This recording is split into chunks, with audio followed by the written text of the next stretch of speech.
నగరంలోని అన్ని ప్రాంతాలు సమానంగా అభివృద్ధి చెందాలన్న లక్ష్యంతో ప్రభుత్వం 78.4 కిలోమీటర్ల పొడవు ఉన్న 5 ఎక్స్టెండెడ్ కారిడార్లను 24,042 కోట్ల రూపాయలతో అభివృద్ధి పరుస్తుంది. ఇందులో భాగంగా మెట్రో రైలుని పాత నగరానికి పొడిగించి దాన్ని శంషాబాద్ విమానాశ్రయానికి అనుసంధానం చేస్తాం. అలాగే ప్రస్తుతం ఉన్న కారిడార్లను నాగోల్ నుండి ఎల్బీ నగర్ వరకు విస్తరిస్తాం. నాగోలు, ఎల్బీ నగర్ మరియు చంద్రాయనగుట్ట స్టేషన్లను ఇంటర్చేంజ్ స్టేషన్లుగా అభివృద్ధి చేస్తాం. మియాపూర్ నుండి పటాన్ చెరువుకు, ఎల్బీ నగర్ నుండి హయత్ నగర్ వరకు మెట్రో రైలు సౌకర్యాన్ని పొడిగించాలని కూడా ప్రణాళిక సిద్ధం చేశాం. డిసెంబర్ నుండి నేటి వరకు 34,579 కోట్ల రూపాయలు వివిధ పథకాలపై ఖర్చు చేశాం. ఈ పథకాల్లో ముఖ్యమైనవి మహిళలకు ఉచిత బస్సు ప్రయాణం, 200 యూనిట్ల ఉచిత కరెంట్, రైతు భరోసా, బియ్యంపై సబ్సిడీలు మరియు చేయూత. సంక్షేమంతో పాటు మూలధన వ్యయానికి క్యాపిటల్ ఎక్స్పెండిచర్ కూడా అదనంగా 19,456 కోట్ల రూపాయలు ఖర్చు చేశాం. తెలంగాణ రాష్ట్రం ఏర్పడిన 10 ఏళ్ల తర్వాత వాస్తవానికి దగ్గరగా ప్రణాళికాబద్ధమైన బడ్జెట్ను తొలిసారిగా మా ప్రభుత్వం 2024 ఫిబ్రవరి 10న శాసనసభలో ప్రవేశపెట్టడం జరిగింది.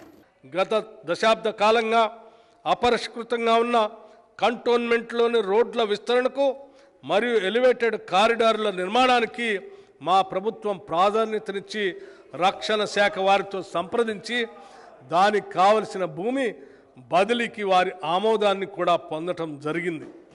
ఇది నిజంగా హైదరాబాద్ మరియు రాష్ట్ర ప్రజలకి ఒక శుభవార్త. రోడ్లు మరియు భవనాల శాఖకి ఈ బడ్జెట్లో 5,790 కోట్ల రూపాయలు ప్రతిపాదిస్తున్నాం. స్థూల విలువల్లో గ్రాస్ వాల్యూ యాడెడ్లో సేవల రంగం ద్వారా 65.7%, పారిశ్రామిక రంగం ద్వారా 18.5%, వ్యవసాయ మరియు అనుబంధ రంగాల ద్వారా 15.8% సమకూరుతుంది. ప్రస్తుత ధరల ప్రకారం 2022-23తో పోల్చినప్పుడు 2023-24 వ్యవసాయ మరియు అనుబంధ రంగాల జోడింపబడిన స్థూల విలువ 4% వృద్ధి చెందింది. రాష్ట్ర జనాభాలో 47.3% మంది ప్రజలు ఈ రంగంపైనే ఆధారపడి జీవిస్తున్నందువల్ల తెలంగాణలో జీవన ప్రమాణాలను పెంచడానికి ఈ రంగం యొక్క ఆర్థిక ప్రగతి అత్యంత కీలకం. ఇక సర్వీస్ రంగంపై 33% మంది, పారిశ్రామిక రంగంపై 19.7% మంది ఆధారపడి జీవిస్తూ ఉన్నారు. మాదక ద్రవ్యాలపై ఉక్కు పాదం. మాదక ద్రవ్యాల వినియోగం చాలా ప్రమాదకరం. యువత దీని బారిన పడ్డప్పుడు దేశ భవిష్యత్తే ప్రశ్నార్థకం అవుతుంది. మా ప్రభుత్వం ఈ సమస్యను గ్రహించి అధికారంలోకి వచ్చినప్పటి నుంచి మాదక ద్రవ్యాల నియంత్రణకు ఒక జీరో టాలరెన్స్ పద్ధతిని అనుసరిస్తుంది. మాదక ద్రవ్యాల రవాణా, పంపిణీ, వినియోగాలపై ఉక్కు పాదం మోపే రాష్ట్ర ప్రజలను, అందులోనూ ముఖ్యంగా విద్యార్థులను ఈ మహమ్మారి బారి నుండి కాపాడటానికి వివిధ చర్యలను మా ప్రభుత్వం తీసుకుంటుంది. మాదక ద్రవ్యాల రవాణా మరియు వినియోగం చేస్తూ పట్టుబడిన వారు ఎంతటి గొప్పవారైనా, పలుకుబడి ఉన్నవారైనా ఉపేక్షించవద్దని అధికారులకి స్పష్టమైన ఆదేశాలు ఇచ్చాం. తెలంగాణ మాదక ద్రవ్య నిరోధక సంస్థ బలోపేతం చేసి ఈ బ్యూరోకి తగిన సౌకర్యాలు కల్పించాం. ఇటీవలే ఈ బ్యూరో అంతర్జాతీయ మాదక ద్రవ్యాల ముఠా కార్యక్రమాలను గుట్టుని రట్టు చేసింది. అన్ని పోలీస్ స్టేషన్ల పరిధిలోని విద్యా సంస్థలను స్థానిక పోలీసులు పరిశీలించేటట్లు మాదక ద్రవ్యాల నిర్మూలనపై విద్యార్థులకి అవగాహన కల్పించేటట్లు కార్యాచరణ ప్రణాళిక చేపట్టాం. విద్యా సంస్థల్లో మాదక ద్రవ్యాల కట్టడికి యాంటీ డ్రగ్ కమిటీస్ని ఏర్పాటు చేసి 4,137 విద్యార్థుల్ని యాంటీ డ్రగ్ సోల్జర్స్గా ఈ ప్రభుత్వం నియమించింది. మాదక ద్రవ్యాల వల్ల జరిగే హాని పట్ల ప్రజల్లో అవగాహన కలిగించేందుకు సినీ రంగ ప్రముఖుల సహకారం తీసుకుంటున్నాం. మాదక ద్రవ్యాలకు సంబంధించిన కేసుల పరిష్కారానికి ప్రత్యేక కార్యాచరణ రూపొందిస్తాం. దీనివల్ల నిందితులకు త్వరితగతిన శిక్షలు పడి మాదక ద్రవ్య సంబంధిత కార్యకలాపాలకు పాల్పడే వారికి జంకు కలుగుతుంది. మొత్తం ప్రతిపాదిత బడ్జెట్లో సింహభాగం అంటే 72,659 కోట్ల రూపాయలు వ్యవసాయ రంగానికి ప్రతిపాదిస్తున్నాం. ఇది రైతుల తలరాతలు మార్చే ఒక చారిత్రాత్మక నిర్ణయం. రైతాంగం అప్పులు తెచ్చి పెట్టిన పెట్టుబడి నకిలీ విత్తనాల కారణంగా మొత్తం వృధా అవుతుంది. మా ప్రభుత్వం నకిలీ విత్తనాలను అరికట్టేందుకు కృత నిశ్చయంతో ఉంది. నకిలీ విత్తనాలను అరికడుతూ నాణ్యమైన విత్తనాలు రైతులకు అందించే దిశగా చర్యలు తీసుకుంటున్నాం. గత దశాబ్ద కాలంలో పాలకులు తీసుకున్న తప్పుడు విధాన నిర్ణయాల కారణంగాను, నాణ్యత లేని పనుల కారణంగాను సాగునీటి ప్రాజెక్టులు ఆశించిన ఫలితాలను ఇవ్వలేకపోతున్నాయి. నీళ్లు ఏ కాలువల ద్వారా పారించాలన్న ధ్యేయంతో కాకుండా అవినీతి సొమ్మును ఏ కాలువల ద్వారా ప్రవహింపచేయాలన్న లక్ష్యంతో గత ప్రభుత్వం పనిచేయటం వల్ల రైతుల సాగునీటి సమస్యలు అపరిష్కృతంగానే మిగిలిపోయాయి.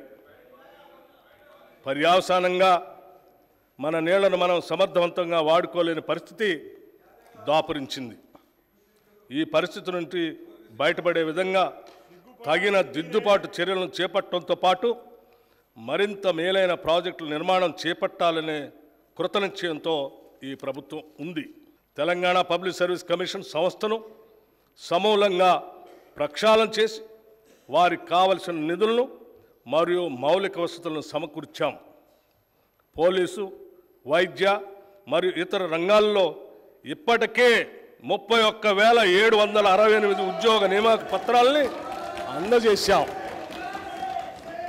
ఉద్యోగ నియామక ప్రక్రియల్లో ఇదివరకు చోటు చేసుకున్న అవకతవకలను సరిదిద్ది నియామక ప్రణాళిక క్యాలెండర్ను త్వరలోనే ప్రకటిస్తాం. రాష్ట్రం అప్పుల పాలైంది. చిలికి చిలికి గాలివాన అయినట్లు రాష్ట్ర ఆవిర్భావ సమయానికి ఉన్న 75,577 కోట్ల రూపాయల అప్పు గత ఏడాది డిసెంబర్ నాటికి వామనావతారంలా పెరిగి 6,71,757 కోట్ల రూపాయలకు చేరింది. అంటే గత 10 సంవత్సరాల్లో తెలంగాణ రాష్ట్ర ప్రభుత్వ అప్పు దాదాపు 10 రెట్లు పెరిగింది. తదనుగుణంగా రాష్ట్ర అభివృద్ధి జరగలేదన్నది అక్షర సత్యం. ఉమ్మడి ఆంధ్రప్రదేశ్లో తెలంగాణ రాష్ట్రానికి రావాల్సిన నీళ్లు, నిధులు, నియామకాలు దక్కటం లేదన్న కారణంగా ఉద్యమించిన రాష్ట్ర ప్రజల ఆకాంక్షలు ఎంతవరకు నెరవేరాయి అన్న ప్రశ్నకు మనమంతా కలిసి సమాధానం చెప్పుకోవాల్సిన అవసరం ఉంది. గత దశాబ్ద కాలంలో రాష్ట్ర పురోభివృద్ధి ఆశించిన మేరకు జరగలేదు. తెలంగాణ రాష్ట్రాన్ని బంగారు తెలంగాణగా మారుస్తామని ఒట్టి ఉత్తర కుమార ప్రగల్భాలు పలికిన గత ప్రభుత్వ పాలకులు అన్ని రంగాల్లో పూర్తిగా వైఫల్యం చెందారు. పురోభివృద్ధి అటుంచి రాష్ట్ర ప్రజల సంక్షేమం సన్నగిల్లింది, అభివృద్ధి అడుగంటింది. కాంగ్రెస్ పార్టీ ఎలక్షన్ మేనిఫెస్టోలో వెనుకబడిన తరగతుల కులగణన చేపడతామని ప్రకటించింది. వెనుకబడిన తరగతులు, షెడ్యూల్ కులాలు మరియు షెడ్యూల్ తెగల జీవన ప్రమాణాన్ని సామాజిక, ఆర్థిక, విద్య మరియు రాజకీయ రంగాల్లో మెరుగుపరచడానికి అనుగుణంగా అనువైన పథకాల రూపకల్పనకు, నిధుల కేటాయింపులకు ఈ కుల గణన ప్రామాణికం అవుతుంది. మహాత్మా గాంధీ మరియు డాక్టర్ బిఆర్ అంబేద్కర్ కలలు కన్న సామాజిక న్యాయం మరియు సమ్మిళిత వృద్ధి, ఇంక్లూజివ్ గ్రోత్ సాధించేందుకు ఈ కుల గణన దోహదం చేస్తుందని మా నమ్మిక. హైదరాబాద్ నగర పాలక సంస్థ మరియు మెట్రోపాలిటన్ అభివృద్ధి సంస్థ హైదరాబాద్ నగర ప్రాధాన్యత దృష్ట్యా నగరాభివృద్ధికి మరింత పెద్దపీట వేయాలని ప్రభుత్వ ఉద్దేశం. 1 కోటికి పైగా జనాభా గల నగరానికి పౌర సేవలను మరింత సమర్థవంతంగా అందించడంలో GHMC, HMDA, metro water works ప్రధాన పాత్ర నిర్వహిస్తాయి.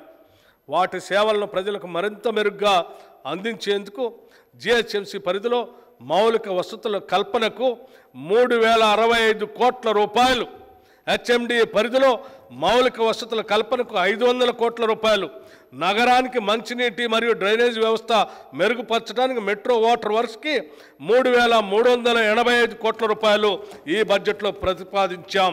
ఇవి కాకుండా హైడ్రాకి 200 కోట్లు, ఎయిర్పోర్ట్ వరకు మెట్రో విస్తరణకు 100 కోట్లు, ఔటర్ రింగ్ రోడ్డు కొరకు 200 కోట్లు, హైదరాబాద్ మెట్రో రైలు ప్రాజెక్టుకు 500 కోట్లు, పాత నగరానికి మెట్రో విస్తరణకి 500 కోట్లు, multi modal suburban rail transport system కొరకు 50 కోట్లు, మూసీ రివర్ ప్రాజెక్టు కొరకు 1500 కోట్ల రూపాయలు ప్రతిపాదించాం. తెలంగాణ ఆర్థికంగా ఆయువు పట్టువైన హైదరాబాద్ నగరాభివృద్ధి సాధించినప్పుడే పలు రంగాలకు అవసరమైన వనరులు సమకూడి రాష్ట్రాభివృద్ధికి దోహదపడుతుంది. ఇది దృష్టిలో పెట్టుకొని నగరాభివృద్ధికి ఎన్నడూ లేని విధంగా భారీ ఎత్తున 10,000 కోట్ల రూపాయలు ఈ బడ్జెట్లో ప్రతిపాదిస్తున్నాం.